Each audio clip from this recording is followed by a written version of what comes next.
কী বলো তো, এগুলো হচ্ছে গুঁড়ো মাছ, সবাই চেনো, তাও বলছি কী বলো। এই যে ঝিঙে আলু দিয়ে পাতুরি করব। এখানে নিয়েছি পেঁয়াজ কুচি।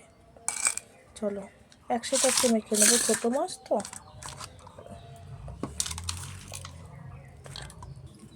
এখন দিয়ে দিচ্ছি পরিমাণ মতো নুন, দিয়ে দিচ্ছি পরিমাণ মতো হলুদ গুঁড়ো, আর দিয়ে দিচ্ছি লঙ্কা গুঁড়ো,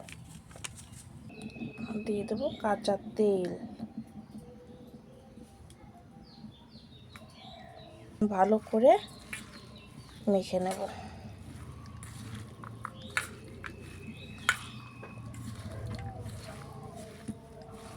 এখানে আমার তেল গরম হয়ে গিয়েছে।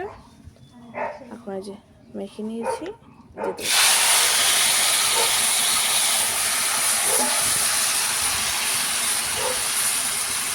হাত দিয়ে ভালো করে ছড়িয়ে দেব।